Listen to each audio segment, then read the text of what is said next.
নমস্কাৰ প্ৰিয় দৰ্শক, দীপালীৰ ৰান্ধনীশালৰ অন্য এটা ভিডিঅ'লৈ আপোনালোক সকলোকে পুনৰবাৰ স্বাগতম জনাইছোঁ। আশা কৰিছোঁ আপোনালোক সকলো কুশলে মংগলে আছে। মোৰো ভালেই। আজি মই আপোনালোকলৈ বেঙেনাৰ অতি সুস্বাদু এটা ৰেচিপি আগবঢ়াইছোঁ। আহকচোন তেনেহ'লে ৰান্ধনীশাললৈ যাওঁ আৰু ৰেচিপিটো আপোনালোকে শেষলৈকে চাই যাব। ৰেচিপিটোৰ বাবে এয়া মই বেঙেনাখিনি এনেধৰণেৰে কাটি লৈছোঁ। ইয়াত 300 গ্ৰাম বেঙেনা আছে। এনেকৈ বেঙেনাখিনি মাজে মাজে ফালি ল'ব লাগিব। তাৰপিছতে ল'লোঁ পিঁয়াজ, আদা, কেঁচা জলকীয়া আৰু দৈ ইয়াত 100 গ্ৰামতকৈ অলপ কম আছে। এতিয়া এটা মিক্সি জাৰ লৈ লৈছোঁ। এই জাৰটোতে পিঁয়াজ, জলকীয়া আৰু আদাখিনি দি এটা মিহি পেষ্ট বনাই ল'ম। ইফালে বেঙেনাখিনিত মই নিমখ হালধি এনেদৰে সানি লৈছোঁ। ফাকবিলাকত নিমখ হালধি সুমুৱাই এনেদৰে লগাই লৈছোঁ। গোটেই কেইটুকুৰা বেঙেনাতে এনেদৰে নিমখ হালধিখিনি মই ভালকৈ সানি ল'ম। বেঙেনাখিনিত নিমখ হালধি সনা হৈ গ'ল। এতিয়া কেৰাহীত তেল গৰম হ'বলৈ দিছোঁ আৰু তেল গৰম হোৱাৰ লগে লগে ইয়াতে বেঙেনাখিনি ভাজি লৈছোঁ। অলপ বেছিকৈয়ে তেল দি মই বেঙেনা কেইটুকুৰা ভাজি লৈছোঁ। প্ৰয়োজন হ'লে পিছত তেল ইয়াৰ পৰা কমাই থ'ম। এনেকৈ গোটেই কেইটুকুৰা বেঙেনা ভাজিব লাগিব। একেবাৰে সিজাই পেলাব নালাগে, কিন্তু বেঙেনাখিনি অলপ ৰঙচুৱা হৈ পেলাই তাৰ পৰা ভজাৰ গোন্ধটো ওলাব লাগে। বেঙেনাখিনি ভজাৰ সময়ত মই জুইটো মিডিয়ামত ৰাখিছোঁ, একেবাৰে হাই ফ্লেম কৰি ৰখা নাই। বেঙেনা কেইটুকুৰা হৈয়ে গৈছে, আধাতকৈও অলপ বেছিকৈ সিজিছে আৰু এনেকুৱা ধৰণৰ হওঁতে বেঙেনা কিডোখৰ আপোনালোকেও নমাই ল'ব। একেধৰণেৰে বাকী কেইটুকুৰা বেঙেনাও মই ভাজি ল'ম। এই ৰেচিপিটোৰ কাৰণে আচলতে সৰু সৰু বেঙেনা হ'লে বেছি ভাল হয়, কিন্তু মোৰ আজি সৰু বেঙেনা বেছি নাছিলে, গতিকে দীঘল বেঙেনাকৈ এনেদৰে কাটি লৈছোঁ। আপোনালোকৰ যদি গোটা গোটা সৰু বেঙেনা থাকে তেতিয়াহ'লে ৰেচিপিটো বেছি ভাল হ'ব। খালি বেঙেনাখিনি কুমলীয়া হ'ব লাগে। এয়া আটাইখিনি বেঙেনা মই কেৰাহী দি দিলোঁ আৰু এই কেইটুকুৰাও বেঙেনাও মই আগৰ দৰে এনেকৈ ভাজি ল'লোঁ। এইখিনি এতিয়া মই তেলৰ পৰা উঠাই ল'ম। বেঙেনা কেইটুকুৰা কেৰাহীৰ পৰা উঠাই লোৱা হৈ গ'ল, কিন্তু কেৰাহীত তেল বেছিকৈ ৰৈ গৈছিল, গতিকে কেৰাহীত জোখমতে তেল ৰাখি বাকী তেলখিনি কেৰাহীৰ পৰা মই উঠাই ল'লোঁ। এই তেলতে এতিয়া দিছোঁ মিহিকৈ কাটি লোৱা পিঁয়াজ মই দুটা লৈছিলোঁ, তাৰে এটা মিক্সিত গুড়ি কৰি ল'লোঁ আৰু আনটো মিহিকৈ কাটি ল'লোঁ, যিটো এতিয়া এই তেলতে দিছোঁ। এতিয়া এইখিনি ৰঙচুৱা হোৱালৈকে মই ভাজি ল'ব লাগিব। মিডিয়াম জুইত মই পিঁয়াজখিনি ভাজি আছোঁ। এয়া লাহে লাহে ৰঙচুৱা হৈ আহিছেই। অকণমান সময় ভাজিলেই পিঁয়াজখিনি ভজা হৈ যাব।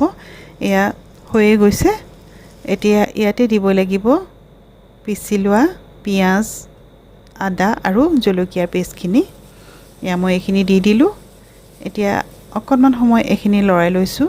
তাৰ পাছতে মিক্সি জাৰটোত অকণমান পানী দি জাৰটো আওখালি এয়া পানীখিনি ইয়াতে দি দিছোঁ। এতিয়া এইখিনি খুব ধুনীয়াকৈ ভাজি ল'ব লাগিব। জুইটো এই সময়ত অকণমান বেছিকৈ দি লৈছোঁ। এতিয়া ইয়াতে দিব লাগিব জোখমতে হালধি, দিব লাগিব জোখমতে নিমখ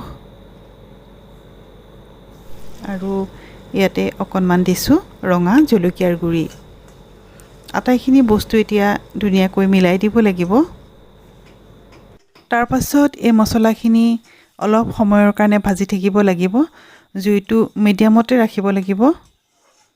যেতিয়ালৈকে মছলাখিনিয়ে তেলটো এৰি নিদিয়ে তেতিয়ালৈকে এইখিনি ভাজিব লাগিব। এয়া মোৰ মছলাখিনিয়ে তেলটো এৰি দিবলৈ ধৰিছে, এইখিনি ভজা হৈ গৈছে। এতিয়া এইখিনি সময়তে ইয়াতে দিব লাগিব দৈখিনি খুব ধুনীয়াকৈ ফেটি ল'ব লাগিব। এয়া দৈখিনি মই এখন চামুচেৰে ধুনীয়াকৈ ফেটি থৈ দিছিলোঁ, সেইখিনি ইয়াতে বাকি দিলোঁ। জুইটো কিন্তু এইটো সময়ত কমাই ল'ব লাগিব, কাৰণ বহুত বেছিকৈ জুইটো দি ল'লে দৈখিনি কেতিয়াবা ফাটি যায়। এয়া আধা কাপমান পানী মই ইয়াতে দি দিছোঁ। ইচ্ছা কৰিলে আপোনালোকে পানী আৰু অলপ দিব পাৰে। গ্ৰেভিটো কি হিচাপত ৰাখিব সেইটো হিচাপতে আপোনালোকে পানীটো দি দিব। এতিয়া এইখিনিত উতল এটা আহিবলৈ দিব লাগিব। এয়া মোৰ অলপ অলপ উতলি আহিছে। এতিয়া ইয়াতে দি দিছোঁ আগতে ফ্ৰাই কৰি থোৱা বেঙেনাখিনি। এয়া আটাইখিনি বেঙেনা মই গ্ৰেভিখিনিত দি দিছোঁ। এতিয়া সাৱধানেৰে বেঙেনাখিনি এনেদৰে লৰাই দিব লাগিব। এইখিনি মই লৰাই দিলোঁ। এতিয়া সুন্দৰকৈ বেঙেনাখিনি গ্ৰেভিৰ লগত উতলি আছে। বেঙেনাখিনি এনেদৰে গ্ৰেভিৰ লগত উতলি ঠাৰিলৈকে ধুনীয়াকৈ সিজি যাব লাগিব। যিহেতু বেঙেনাখিনি ঠাৰিও দিয়া আছে, ঠাৰিখিনি অলপ সিজোতে টাইম লাগে, সেইটো মন কৰিব। আৰু কিছু সময় এইখিনি উতলাব লাগিব। যিহেতু মই গ্ৰেভিটো একেবাৰে শুকুৱাই দিম বুলি ভাবিছোঁ, আপোনালোকে কিন্তু গ্ৰেভিখিনি এনেকৈও ৰাখিব পাৰে। আৰু অকণমান সময় উতলাৰ পাছতে এয়া মোৰ বেঙেনাখিনি ৰেডি হৈ গ'ল। এতিয়া ইয়াতে দিব লাগিব গৰম মছলা। এয়া মই ঘৰতে খুন্দি লোৱা গৰম মছলা দিছোঁ, কম পৰিমাণৰ দিছোঁ। এতিয়া এবাৰ ধুনীয়াকৈ এইখিনি লৰাই দি 2 মিনিটৰ কাৰণে ঢাকোন মাৰি এইখিনি থৈ দিম, যাতে গৰম মছলাৰ গোন্ধটো বেঙেনাখিনিৰ ভিতৰত ধুনীয়াকৈ সোমাই যায়। 2 মিনিটৰ পিছত মোৰ এই দৈ পটলৰ চব্জিখন এটা বাতিলৈ উলিয়াই এনেদৰে পৰিৱেশন কৰিলোঁ।